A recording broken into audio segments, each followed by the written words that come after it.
आज का एपिसोड एक धमाकेदार मोड़ से शुरू होता है।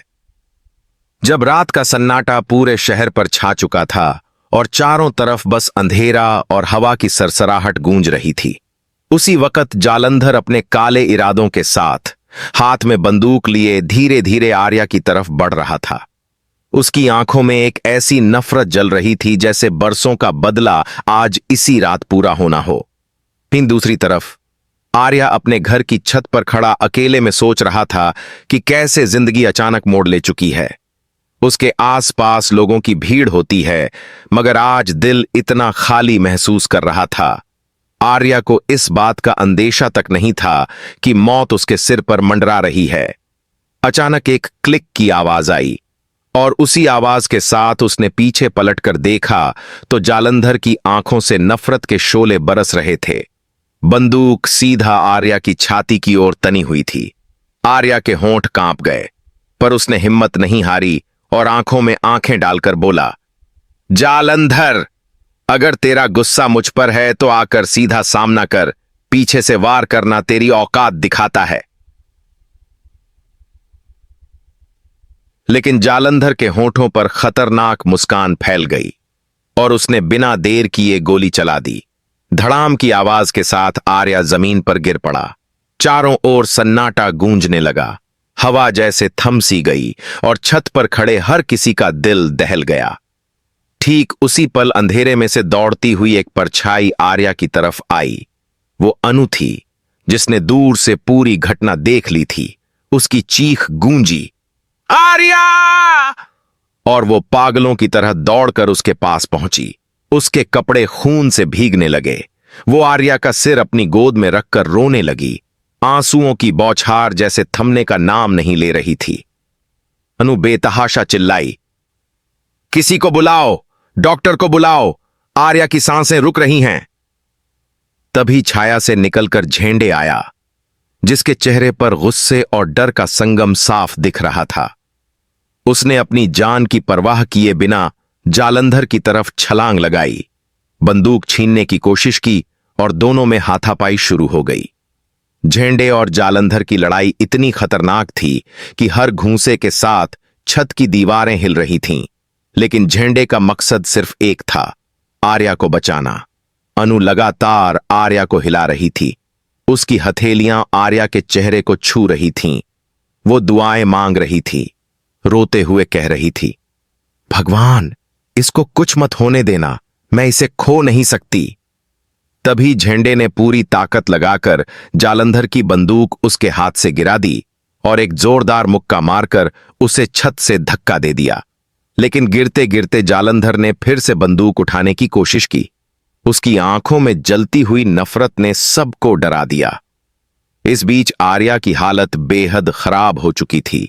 उसकी सांसें धीमी पड़ रही थीं, खून लगातार बह रहा था।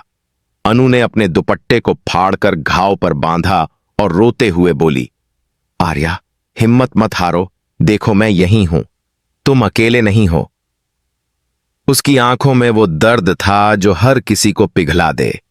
उसी वक्त झेंडे फिर से दौड़कर आया और बोला, अनु, हमें तुरंत इसे अस्पताल ले जाना होगा, देर हुई तो सब खत्म हो जाएगा। अनु ने सिर हिलाया और दोनों ने मिलकर आर्या को उठाया, लेकिन तभी पीछे से फिर गोली चलने की आवाज आई। जालंधर ने दूसरी बंदूक निकाल ली थी और निशाना इस बार अनु पर था। उसकी आंखों में पागलपन झलक रहा था। वो चिल्लाया, अगर आर्या जिएगा तो मेरी बर्बादी तय है, इसलिए पहले इसे खत्म करता हूं जिसने मेरी हर चाल बिगाड़ी है। गोली सीधा अनु की ओर आई, लेकिन झेंडे ने बीच में आकर उसे अपनी बाजू पर झेल लिया। गोली आर पार हो गई और उसका खून बहने लगा। फिर भी उसने हिम्मत नहीं छोड़ी और गुस्से में जालंधर पर झपट पड़ा। दोनों की लड़ाई इतनी जबरदस्त थी कि छत का नजारा युद्ध भूमि जैसा हो गया। अनु ने चीखते हुए दोनों को अलग करने की कोशिश की, लेकिन उसकी पूरी तवज्जो आर्या पर थी, जिसकी आंखें आधी बंद हो चुकी थीं और होंठ बुदबुदा रहे थे। अनु, मैं तुमसे। अनु रोते हुए उसके होंठों पर हाथ रखकर बोली, कुछ मत कहो, मैं सब जानती हूं, बस चुप रहो और हिम्मत रखो, सब ठीक होगा। दूसरी तरफ झेंडे ने अपनी आखिरी ताकत लगाकर जालंधर को दीवार से जोरदार धक्का मारा, जिससे वो नीचे जमीन पर जा गिरा और वहां खून से लथपथ पड़ा रह गया। अनु और झेंडे ने बिना वक्त गंवाए आर्या को उठाया और सीधा गाड़ी की तरफ भागे। दोनों की सांसें तेज थीं, दिलों में डर और उम्मीद का संगम था और गाड़ी में बैठाकर वो अस्पताल की ओर निकल पड़े। रास्ते भर अनु लगातार आर्या का हाथ पकड़कर उसे होश में रखने की कोशिश करती रही। देखो आर्या, तुम मुझे ऐसे छोड़कर नहीं जा सकते। मैंने तुमसे अभी कुछ भी नहीं कहा। तुम्हें मेरे साथ रहना है। हमारी कहानी अधूरी नहीं रह सकती। उसके आंसुओं से आर्या का चेहरा भीग चुका था। झेंडे ने गाड़ी को पूरी स्पीड से हॉस्पिटल की ओर दौड़ा दिया, लेकिन हर सेकंड जैसे मौत और जिंदगी की जंग बन चुका था। अस्पताल के बाहर गाड़ी जोर से रुकी। हॉर्न की आवाज से गार्ड्स और नर्सें बाहर की तरफ दौड़ आईं। अनु चीखती हुई बाहर निकली। जल्दी करो, डॉक्टर को बुलाओ, आर्या की हालत बहुत खराब है। उसकी चीख में इतना दर्द था कि हर कोई हिल गया। झेंडे ने खुद के जख्म को दबाते हुए आर्या को गोद में उठाया और स्ट्रेचर पर लिटाया। चारों तरफ अफरा तफरी मच गई। डॉक्टरों की टीम भागते हुए आई और बिना वक्त गंवाए आर्या को इमरजेंसी वार्ड में ले गई। अनु अंदर जाना चाहती थी, लेकिन नर्स ने रोक दिया। मैडम, आप अंदर नहीं जा सकती, हमें ऑपरेशन करना होगा। अनु के पांव जैसे जड़ हो गए। आंखों से बहते आंसू रुक नहीं रहे थे। वो वार्ड के दरवाजे से चिपक कर बस यही कहती रही, आर्या, तुम मुझे छोड़कर मत जाना, मैं सब कुछ खो दूंगी। दूसरी तरफ झेंडे खून से लथपथ बेंच पर बैठा था। उसका चेहरा पीला पड़ चुका था, लेकिन उसकी आंखें अब भी गुस्से से जल रही थीं। उसने अनु की तरफ देखा और धीमे स्वर में बोला, अनु, डर मत, आर्या को कुछ नहीं होगा। मैं कसम खाता हूं, उसकी जान कोई नहीं ले सकता। अनु उसके पास बैठ गई। उसके हाथ पर पट्टी बांधते हुए बोली, तुम्हें भी बहुत चोट आई है, क्यों अपनी जान दांव पर लगाई? झेंडे ने हल्की मुस्कान दी और कहा, आर्या मेरा भाई जैसा है और तुम उसकी जान हो। अगर तुम्हें कुछ हो जाता तो आर्या कभी जिंदा नहीं रहता, इसलिए मैंने गोली अपने सीने पर झेल ली। अनु की आंखें भर आईं। उसने पहली बार महसूस किया कि झेंडे का दिल कितना सच्चा है। इसी बीच अस्पताल का माहौल और तनावपूर्ण हो गया। अंदर से मशीनों की आवाजें सुनाई दे रही थीं। डॉक्टर लगातार चिल्ला रहे थे, बीपी गिर रहा है, सीपीआर दो। अनु की सांसें रुक गईं। उसके कानों में सिर्फ आर्या का नाम गूंज रहा था। वो दौड़कर मंदिर में गई, जो अस्पताल के कोने में बना था।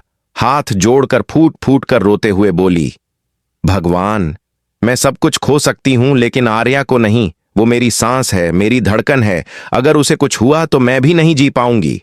उसके आंसू भगवान की मूर्ति के चरणों में गिरते रहे और उसी पल ऑपरेशन थिएटर का बल्ब लाल से हरा हुआ, लेकिन कोई डॉक्टर बाहर नहीं आया। अनु की बेचैनी बढ़ती गई। उसने दरवाजा पीटना शुरू कर दिया। कृपया मुझे अंदर जाने दो, मैं उसके बिना एक पल भी नहीं रह सकती। तभी दरवाजा खुला और डॉक्टर बाहर आया। उसका चेहरा गंभीर था। अनु की धड़कन थम गई। उसने कांपती आवाज में पूछा, डॉक्टर, आर्या ठीक है ना? डॉक्टर ने एक पल रुककर कहा, गोली बहुत नाजुक जगह पर लगी थी, काफी खून बह चुका था, लेकिन आपकी दुआ और हमारी टीम की मेहनत से फिलहाल वो खतरे से बाहर है, मगर अगले 24 घंटे बेहद महत्वपूर्ण हैं। अनु जमीन पर गिरते गिरते संभली। उसकी आंखों से राहत के आंसू बह निकले। उसने हाथ जोड़कर डॉक्टर का शुक्रिया अदा किया और दौड़कर आईसीयू के शीशे से आर्या को देखा। वो ऑक्सीजन मास्क और मशीनों से जुड़ा पड़ा था। उसका चेहरा सफेद हो गया था, लेकिन उसकी सांसें चल रही थीं। अनु ने शीशे पर हाथ रखकर फुसफुसाया, मैं यहीं हूं आर्या, जब तक तुम आंखें नहीं खोलोगे मैं यहां से हिलूंगी नहीं। वहीं दूसरी तरफ पुलिस को सूचना मिली कि जालंधर अस्पताल से भाग निकला है। खबर सुनते ही अनु और झेंडे दोनों चौकन्ने हो गए। झेंडे ने दांत पीसते हुए कहा, यह खेल अभी खत्म नहीं हुआ, जालंधर वापस आएगा और इस बार उसका इरादा और खतरनाक होगा। अनु ने उसकी आंखों में देखा और दृढ़ स्वर में बोली, तो हम भी तैयार रहेंगे, आर्या को अब और चोट नहीं आने दूंगी। रात धीरे धीरे बीत रही थी। आईसीयू के बाहर अनु कुर्सी पर बैठी थी। उसकी आंखें जाग जाग कर लाल हो चुकी थीं। हर धड़कन के साथ वो बस यही दुआ कर रही थी कि आर्या होश में आए। अचानक आईसीयू से मशीन की आवाजें तेज हो गईं, नर्सें भागीं। अन्नू घबरा गई और जोर जोर से रोने लगी। क्या हुआ, बताओ ना, आर्या को क्या हुआ? डॉक्टर दौड़ कर आया और बोला, उसे होश आने लगा है, लेकिन बहुत कमजोर है, ध्यान रहे, उसे कोई तनाव नहीं मिलना चाहिए। अनु के दिल में उम्मीद की किरण जागी।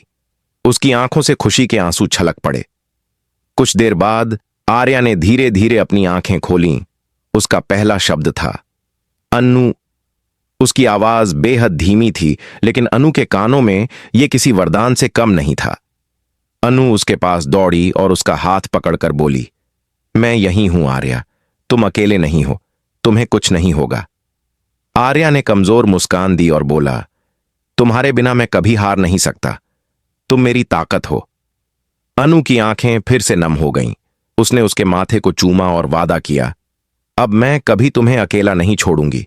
लेकिन तभी आईसीयू के बाहर अचानक गड़बड़ी हुई। गार्ड्स चिल्लाने लगे, कोई अंदर घुस आया है। अनु और झेंडे दोनों चौंक कर बाहर भागे और वहां नजर आया जालंधर, जिसकी आंखों में पहले से कहीं ज्यादा पागलपन था। उसके हाथ में फिर से बंदूक थी और वो चिल्ला रहा था, आर्या को मैंने मरना तय कर लिया है, इस बार कोई नहीं बचाएगा। पूरा अस्पताल डर से कांप उठा। अनु और झेंडे उसके सामने खड़े हो गए। अनु ने जोर से कहा, अगर तुझे उसे मारना है तो पहले मुझे मारना होगा। उसकी आवाज में इतनी ताकत थी कि पल भर को जालंधर भी हिचक गया। झेंडे धीरे धीरे उसकी ओर बढ़ने लगा, लेकिन जालंधर ने फायर कर दिया। गोली दीवार से टकराई। पूरे वार्ड में अफरा तफरी मच गई। अनु ने उसी वक्त एक गमले को उठाकर जालंधर पर फेंका, जिससे उसका हाथ हिला और बंदूक नीचे गिर गई। झेंडे ने छलांग लगाई और उसे दबोच लिया। दोनों की खतरनाक लड़ाई एक बार फिर शुरू हो गई। इस बार अनु भी पीछे नहीं रही। उसने झेंडे की मदद करते हुए जालंधर को धक्का देकर जमीन पर गिरा दिया। तभी पुलिस आ गई और उसे हथकड़ियों में जकड़ लिया। पुलिस इंस्पेक्टर ने कहा, बहुत कोशिश की तूने आर्या को मारने की, लेकिन आज तेरी हार पक्की है। जालंधर ने पागलों की तरह चिल्लाया, ये